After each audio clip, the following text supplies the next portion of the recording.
Autobiography of a Yogi. By Paramahansa Yogananda.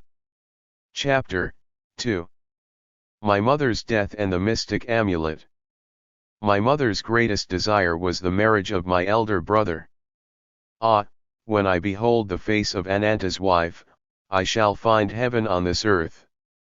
I frequently heard mother express in these words her strong Indian sentiment for family continuity. I was about 11 years old at the time of Ananta's betrothal. Mother was in Calcutta, joyously supervising the wedding preparations. Father and I alone remained at our home in Bareilly in northern India, whence father had been transferred after 2 years at Lahore. I had previously witnessed the splendor of nuptial rites for my 2 elder sisters, Roma and Uma, but for Ananta, as the eldest son, plans were truly elaborate. Mother was welcoming numerous relatives, daily arriving in Calcutta from distant homes. She lodged them comfortably in a large, newly acquired house at 50 Amherst Street.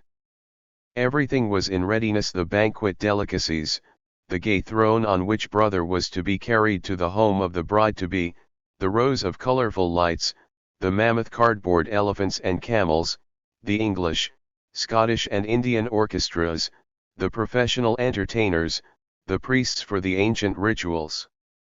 Father and I, in gala spirits, were planning to join the family in time for the ceremony.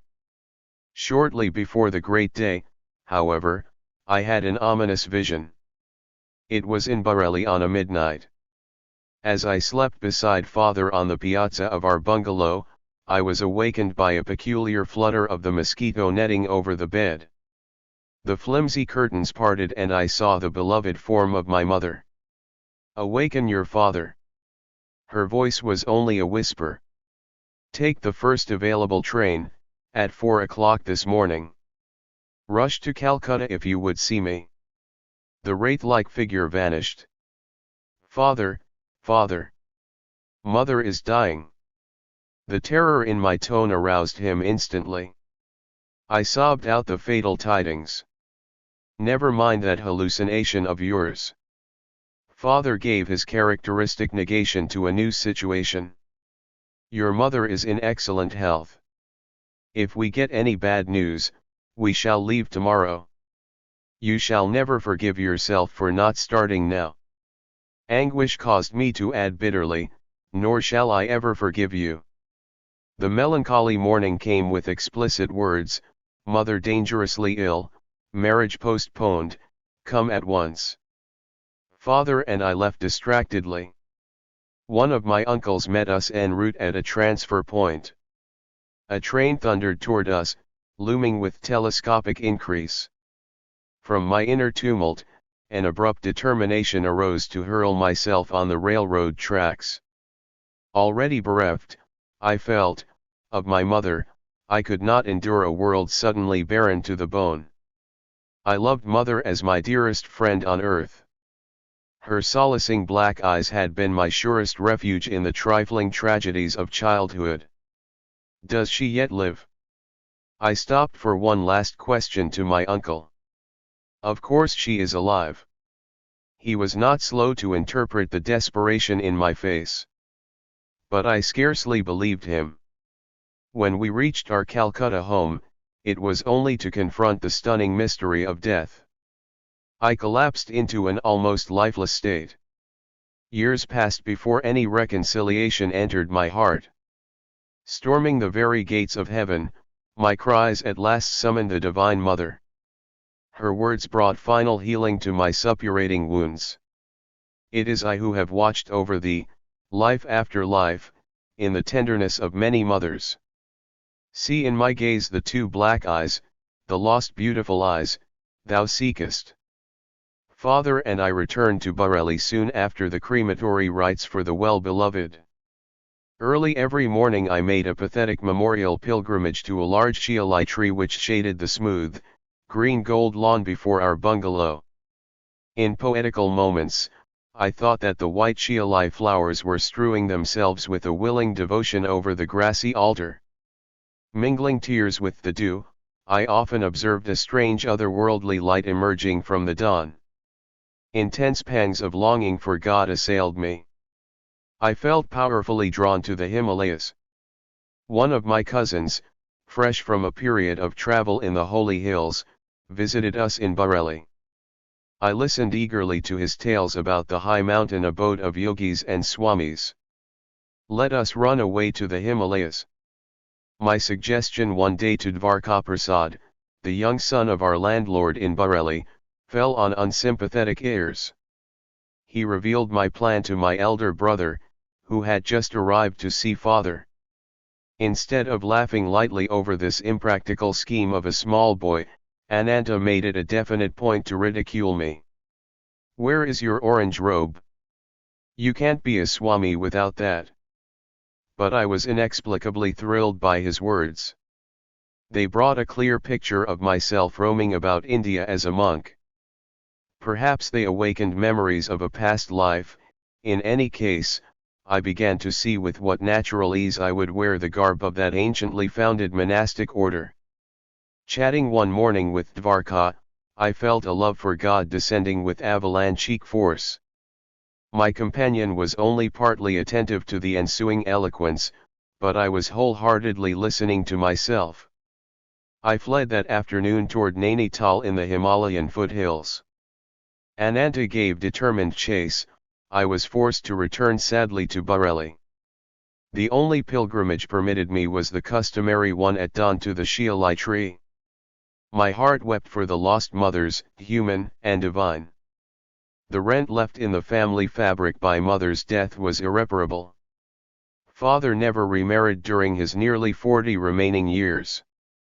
Assuming the difficult role of father-mother to his little flock, he grew noticeably more tender, more approachable. With calmness and insight, he solved the various family problems. After office hours he retired like a hermit to the cell of his room, practicing Kriya Yoga in a sweet serenity. Long after mother's death, I attempted to engage an English nurse to attend to details that would make my parents' life more comfortable. But father shook his head. "Service to me ended with your mother." His eyes were remote with a lifelong devotion. "I will not accept ministrations from any other woman." 14 months after mother's passing, I learned that she had left me a momentous message. Ananta was present at her deathbed and had recorded her words.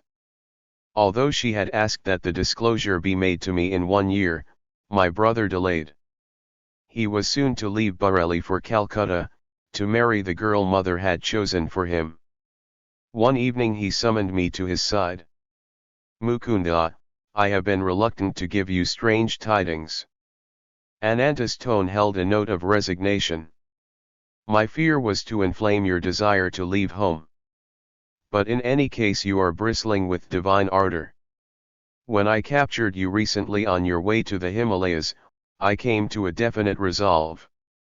I must not further postpone the fulfillment of my solemn promise." My brother handed me a small box, and delivered mother's message.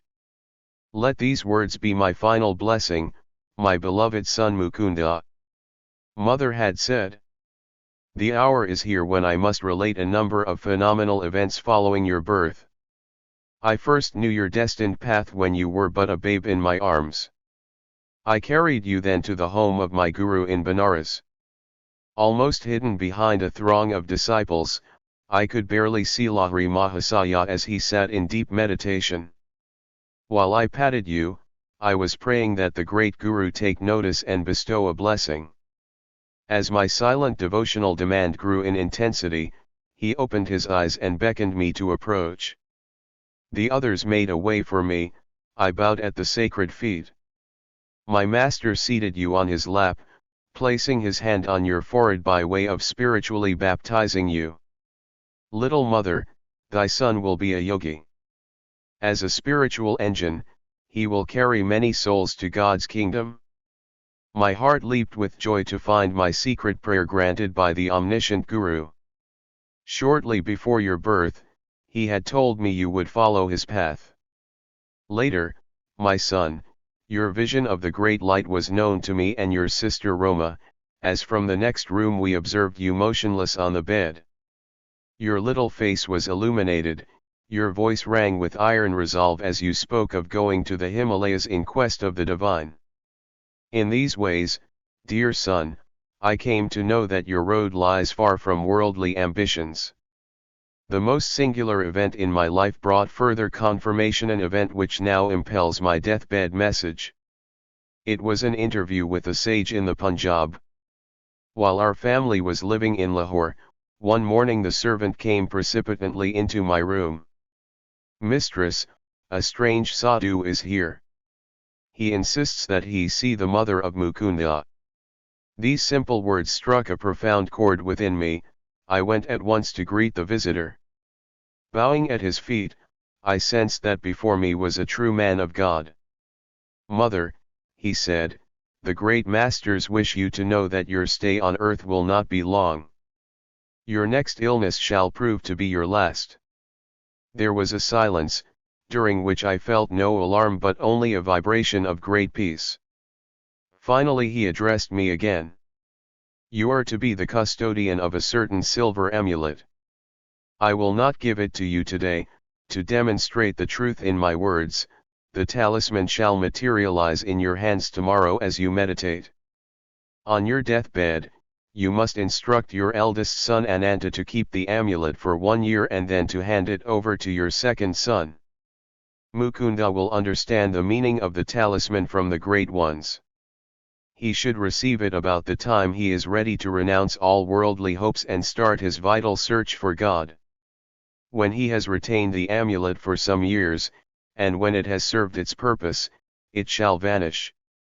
Even if kept in the most secret spot, it shall return whence it came. I proffered alms to the saint, and bowed before him in great reverence. Not taking the offering, he departed with a blessing. The next evening, as I sat with folded hands in meditation, a silver amulet materialized between my palms, even as the sadhu had promised. It made itself known by a cold, smooth touch. I have jealously guarded it for more than 2 years, and now leave it in Ananta's keeping. Do not grieve for me, as I shall have been ushered by my great Guru into the arms of the Infinite. Farewell, my child, the Cosmic Mother will protect you. A blaze of illumination came over me with possession of the amulet, many dormant memories awakened. The talisman, round and anciently quaint, was covered with Sanskrit characters. I understood that it came from teachers of past lives, who were invisibly guiding my steps. A further significance there was, indeed, but one does not reveal fully the heart of an amulet. How the talisman finally vanished amidst deeply unhappy circumstances of my life, and how its loss was a herald of my gain of a guru, cannot be told in this chapter. But the small boy, thwarted in his attempts to reach the Himalayas, daily traveled far on the wings of his amulet.